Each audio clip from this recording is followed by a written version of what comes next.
Bom dia, boa tarde ou boa noite para os meus alunos de ciências do sétimo ano e também para os meus alunos das eletivas de revisão de ciências. Essa é a aula assíncrona, que faz parte da atividade assíncrona dessa semana, do dia 21 de junho ao dia 25, tá? De segunda a sexta-feira. A gente vai falar sobre o ciclo do carbono e o efeito estufa. Para a gente falar do efeito estufa, vocês têm que lembrar do ciclo do carbono que vocês viram na última aula.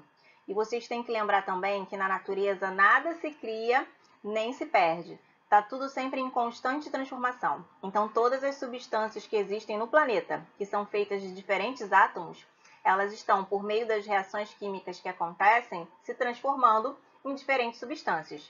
Mas os átomos, eles não desaparecem. Eles estão só trocando, se rearranjando, formando substâncias diferentes o tempo inteiro. O ciclo do carbono, ele está muito ligado, ou melhor, ele é praticamente relacionado ao gás carbônico, ao ciclo do gás carbônico, tá? O gás carbônico, ele é um gás da nossa atmosfera que é muito importante para o efeito estufa. O gás carbônico, ele quando está na atmosfera, ele é capaz de absorver parte do calor do Sol que chega na Terra, né, e que seria refletido e voltaria para o espaço sideral. Se todo esse calor fosse refletido, a Terra seria praticamente o quê? Um planeta congelado. E um planeta congelado não teria condições de ter a vida como a gente conhece. Então, o gás carbônico é um gás de efeito estufa, porque é como se ele ficasse ali na atmosfera, fazendo um cobertorzinho, impedindo que todo o calor do Sol fosse embora.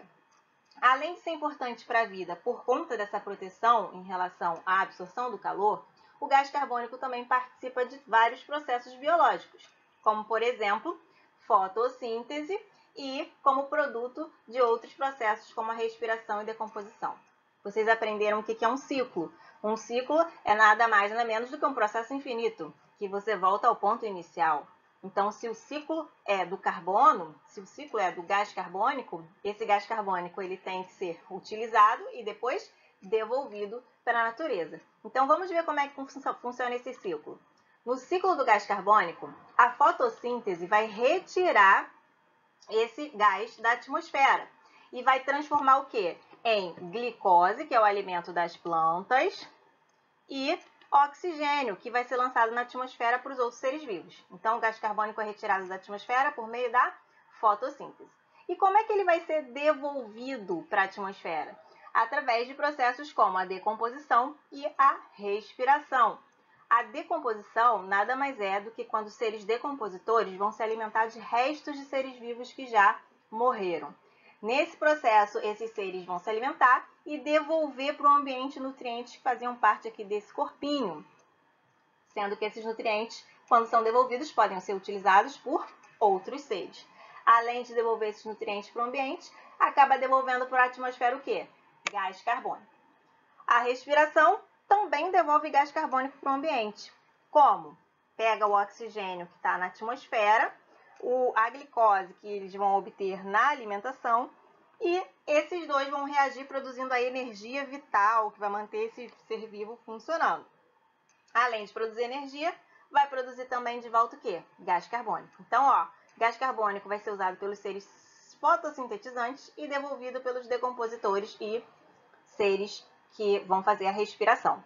Pessoal, só que esse processo, além de ser infinito e natural, infelizmente não é o único que está contribuindo para a devolução de gás carbônico.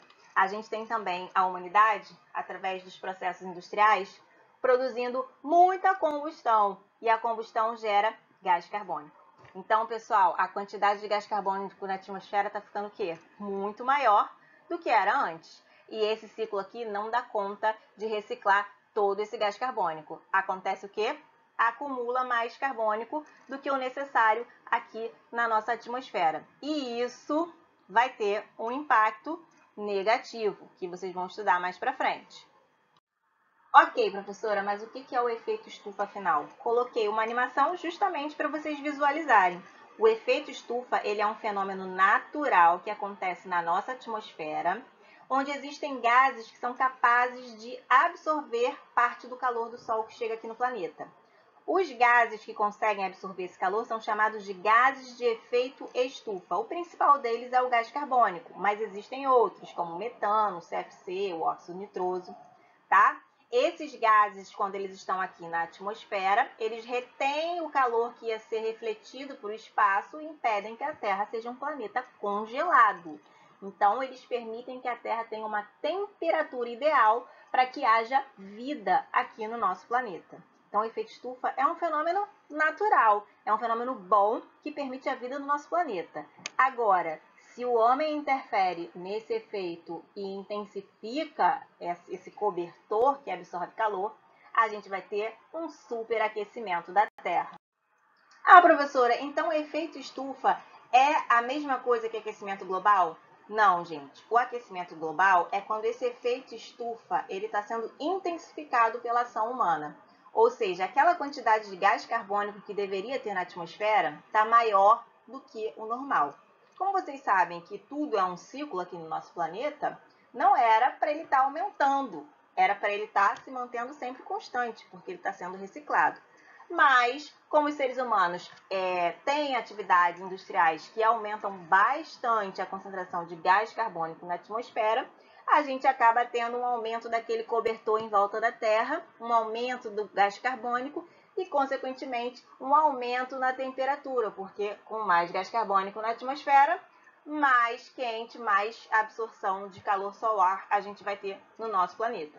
E isso tem consequências que não são nada legais, como, por exemplo, derretimento das geleiras, aumento do nível do mar, extinção de várias espécies, o aumento de quantidade de chuvas em algumas regiões e em outras a gente tem secas, né? Então, pessoal, o aquecimento global é a intensificação do efeito estufa. O efeito estufa é um fenômeno natural e muito bom para o nosso planeta, mas o aquecimento global é quando o ser humano acaba interferindo nesse fenômeno, intensificando e aquecendo, superaquecendo o planeta, tendo, obviamente, consequências. Pessoal, então como é que a gente faz para combater ou evitar o aquecimento global? Antes de mais nada, eu coloquei essa imagem aqui para ficar bem fixo na mente de vocês que o aquecimento global é quando a temperatura média do planeta está acima do ideal, acima do que normalmente, naturalmente, ele deveria estar. O aquecimento global é, como eu falei no quadro anterior, a intensificação do efeito estufa, que é feita pelas atividades humanas que geram gases de efeito estufa na atmosfera, tá? Como é que a gente pode combater isso? Gente, se o aumento de gás carbônico e outros gases de efeito estufa causam o aquecimento global, a gente tem que fazer o quê? Reduzir a emissão desses gases. Como? Investindo em fontes de energia limpa ou renováveis que emitem menos gases de efeito estufa. Outra possibilidade também é reflorestar e evitar desmatamento. Isso é bem óbvio, gente. Vocês viram nos quadros anteriores que o gás carbônico que está na atmosfera, ele é sequestrado e é utilizado pela fotossíntese, né, pelos seres fotossintetizantes. E os vegetais nada mais são do que seres fotossintetizantes. Então, quanto mais florestas e quanto menos desmatamento, mais seres ali capazes de utilizar aquele gás carbônico e removê-lo da atmosfera, pelo menos por algum período, porque vocês sabem que, né, ele vai ser reciclado, mas isso já melhora bastante o impacto disso na nossa atmosfera. Além disso, a gente pode reduzir o consumo. A indústria, pessoal, ela produz na medida em que o consumo pede. Então, conforme a sociedade é altamente consumista, a gente tem uma indústria que produz muito. Então, quando a gente tem uma sociedade consciente no consumo, a indústria acaba tendo que reduzir suas atividades, senão vai perder dinheiro, né? E aí, reduzindo as atividades, gera menos gás de efeito estufa. E a gente, consequentemente, gera menos lixo, que também acaba, na sua decomposição, gerando gases de efeito estufa como o metano, tá? Então, pessoal, é possível a gente diminuir esse aquecimento global? Tentar combater? É óbvio que a gente não vai fazer isso da noite para o dia. É uma estratégia que tem que ser compartilhada por todo o mundo. E a gente tem caminhado para tentar essas soluções. Por hoje é só, chegamos ao final de mais uma aula. Não esqueçam de olhar a descrição do vídeo para vocês verem a atividade que está sendo proposta. Essa aula é a aula assíncrona da semana, Não esqueçam de olhar o cronograma de vocês para as aulas síncronas, que são as aulas ao vivo, e para vocês saberem os dias e horários delas, ok? Eu espero que vocês tenham gostado e a gente se vê na próxima aula.